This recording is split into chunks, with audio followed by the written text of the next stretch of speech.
guys, how's it going? It's Janie over here at ContactJaniesSweets. Welcome back to another Friday Fixes episode where you ask me okay questions and I do my best to answer them for you. Today's episode is going to be talking about avoiding business fraud.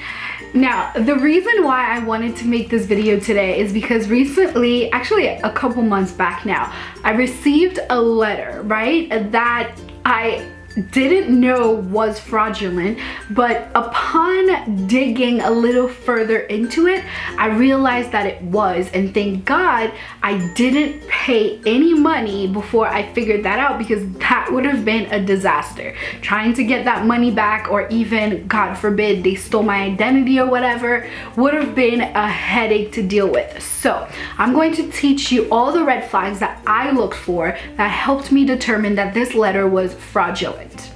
Now, I am definitely aware that a lot of this might be common sense to a lot of you, and it's like once I say them, you're like, duh, obviously I'd look out for that. However, trust me, in the middle of a situation, you may not actually think about it, or even though you know that this is common sense, when you actually receive these letters, like it just doesn't click or register in your brain. And some of that you might actually not have even known to check for. So without further ado, let's get into the list of red flags. Now, whenever you receive a letter, an email, anything like that that is asking you to pay some money, look for the address, okay? Look for the return address. In my case, this letter actually came from Miami, Florida. I live in New York, okay? Why is a company in Miami, Florida messaging me about my LLC and paying things for compliance, labor compliance? Like, they shouldn't have anything to do with my business. You're registered in the state, not, you know, globally, so they wouldn't have even known of my business, you know? So the return address not being, you know, anywhere near my business was the #1 red flag. The second thing you need to be careful about is for contact information and for signature. This particular one, that is the first thing that actually triggered something in me, because I was like, why do I have to pay $500? Let me call and find out more information. Guess what? There actually was no phone number to be seen. Like, I'm looking into it. There's no contact number. You can't, you know, access anyone. They didn't even have a contact person that you could email or mail, you know, a letter to. So that was another red flag. A company that is going to request money for compliance or anything from you is most likely, I want to say 99.99999% of the time, going to have some form of contact number or someone you can contact to talk to. The next thing is, honestly, the biggest dead giveaway is the urgency. These people prey on your vulnerability in thinking that you're gonna either get your business license revoked, or, you know, your LLC is gonna be dissolved if you don't act right away. Most of the time, anybody, the IRS, federal, like any business or governmental thing that you owe is either going to give you a way to pay in increments, or they're going to give you a pretty far away deadline. I know that a lot of the things that compliances that I have to follow for my business, they actually give me a pretty long leeway, you know, like 4, 5, 6 months in advance. So that may not be the case for every single thing. However, most of the time, if they are telling you, you know, this is your last notice, or we've been trying to contact you, you need to pay this before this date, look into it. They're not gonna put you in jail for not paying anything. So the worst that can happen is you'll acquire a late fee. But that's way better to acquire a late fee while you were really investigating something, rather than putting your money into something that was fraudulent to begin with. Another thing that is a big one are spelling errors. No self-respecting company is going to send out a letter with a whole bunch of spelling errors. And I'm not talking about, you know, like a typo here and there. I'm talking about like really big spelling errors. That to me is a clear indication that most of the time these letters are not even coming from the US. They're coming from another country or from someone who doesn't really properly speak English or doesn't have freaking autocorrect on their, you know, computer, because seriously, like, you need to be able to catch like random little errors like that. So if you're finding a lot of errors or very odd errors, be very, very careful. Like, for example, if the name of the company is not correct, I'm just gonna say Verizon, because Verizon is a very popular telephone company, right? So instead of Verizon, it's Verizon, like there's two Z's in there. Don't automatically think that it was a typo. You really need to be careful with that. That takes me into emails, right? Because it's not all the time that they're going to send a physical letter to your place, right? So sometimes it's Instagram DMs or emails or Facebook messages or anything like that, right? Social media or email. Look at the email address that is sending you these information.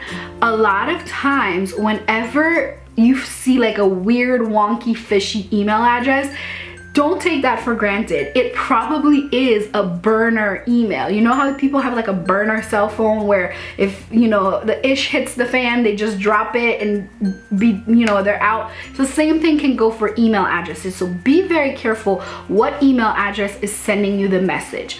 Also, how they refer to you is extremely important.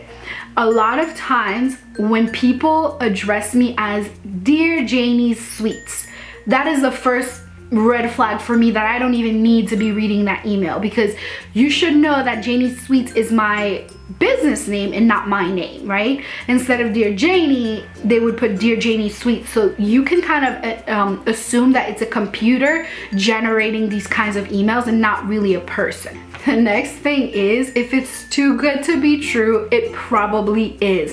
I cannot stress this enough. This can sound like the biggest cliche that has ever walked the face of this planet. I don't care. I want to drill this into your head that if it is too good to be true, it most likely is.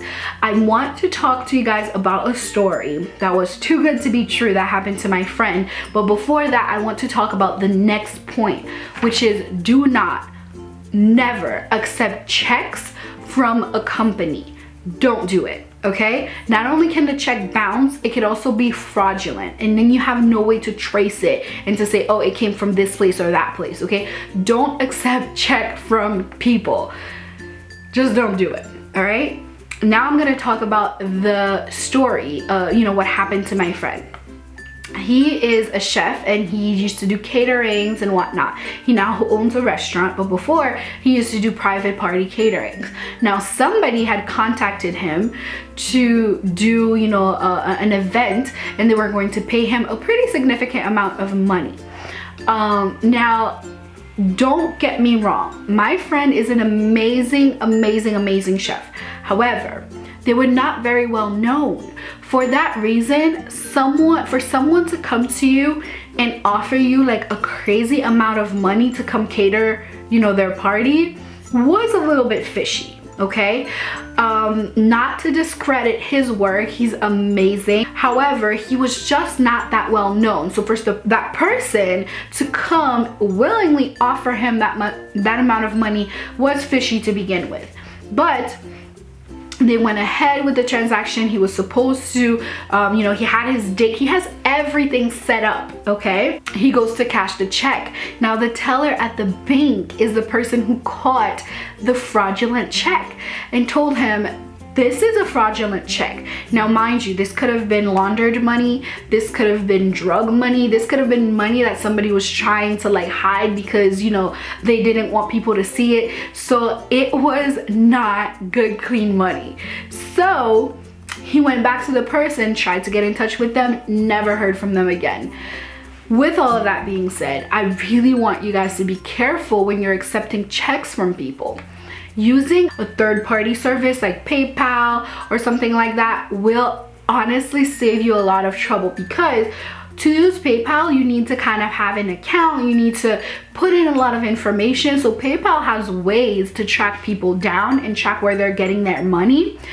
don't, you know, correct me if I'm wrong. I don't know if that's exactly true, but in my experience, I have found that having a third party is a safer way to conduct your business than accepting straight up a check. So that brings me to the very last thing, is to research the company or the person that you're going to be doing business with, especially if there's a lot of money involved. First of all, you need contracts in place and all that good stuff. So don't do all your business over the phone. You need to meet the person. You need to, like, you know, have like a conversation with the person that you're doing business with. And also, whenever you're receiving an email or a physical mail from a company either demanding money or promising to give you money for a service, research it. You know, like, look into the company. A simple Google search will quickly tell you whether or not something is legit and you know, up to, you know, like a real company or not. So go ahead and do a Google search. Make sure that the spelling of the name of the company, like I said, is exactly the same. And then if it comes to be real or truthful, then go ahead and initiate the other steps in finding out whether or not it is a fraud.